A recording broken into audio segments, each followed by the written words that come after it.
is how we'll start Coach's Comments live on the Security First Bank North Zone stage. I'm Cristiano Simonetta, joined alongside by Stars head coach Rocky Russo. And Rocky, what a game it was for you guys, a 3-2 victory over the Tri-City Storm, a game where you were down 2-0, halfway point to this game, right? And Sato scores in the third period, but it's a Lucas Wallen shorthanded goal that fooled a lot of people in this building. I had the luxury of being up there. I was able to see it hit the back bar. Did you have any sense of what had just transpired, which brought all these pairs of underwear over the ice while the puck was in play, bringing a stoppage, one of the weirder things we've seen at the Icebox?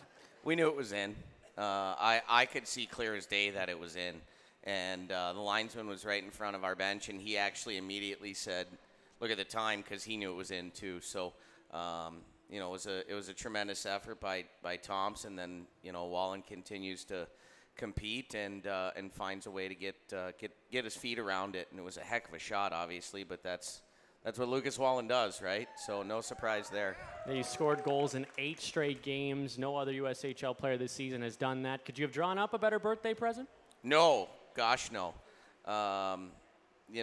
When you do what I do, you sacrifice a lot. You miss birthdays, you miss anniversaries, you miss weddings, but it's all for something that's special like this. And the hockey team is my second family, and being able to be around the guys today and watching them be a part of, just to be a part of their compete level today and their effort and their relentless pursuit of a victory today was something that was really, really special. Yeah, and Sato jumping into that center position with Noah Laba suspended after his actions last night against the Sioux City Musketeers. And Sato looks like he's been there his whole career, defensively responsible, comes up with a huge deflection, redirect goal in the third period, and you gave him some overtime time too. So Sato was on YouTube before the game searching how to take faceoffs. He was, what's his percentage?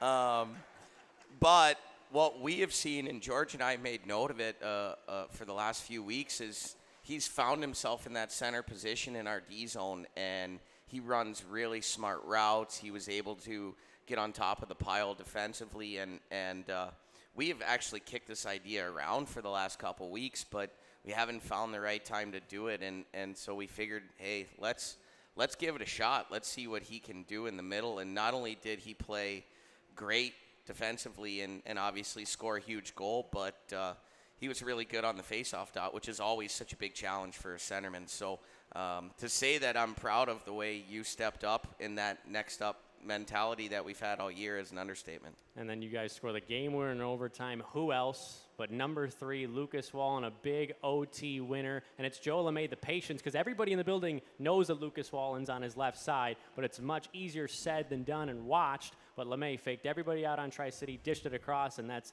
an easy tap-in for a guy who's up to 27 goals this year. Yeah, I just heard George scream at the top of his lungs, "Pass the puck!"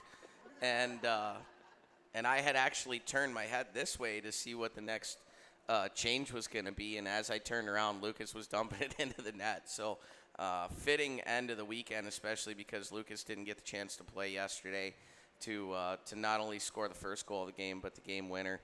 That's, it just shows how important Lucas is to our group. He's the quote-unquote energizer bunny behind what we do. He's a leader on the ice. He's a leader in the locker room. He obviously, impacts the game every single time he touches the ice, and he's a wonderful kid that just really is appreciative of everything that he's earned. And he's going to be a great college player, and he's actually, and I've said this, and I'm going to say it again, like, he is going to find his way to the NHL. I don't have any doubt about it. He's relentless, and his work ethic is compete level. It won't surprise me at all when he gets it done in an NHL sweater. Yeah, but the more important question is, what do you rate the swan dive at the end, looking like Theo Fleury after he scores the goal, sliding through center ice? I think that's fantastic. That's a little bit of creativity. I give that an 8.5. Okay, nice.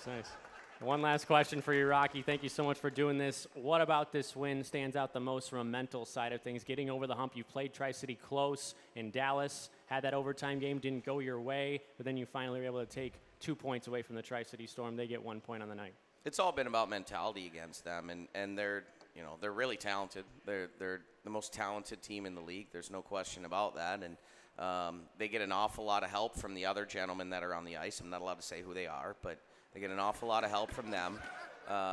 And when you have really good players and you can play a little bit dirty and you get away with it, you win a lot of hockey games. But they're excellent. They have great coaches. They have great goaltending. I mean, their kid stood on his head tonight.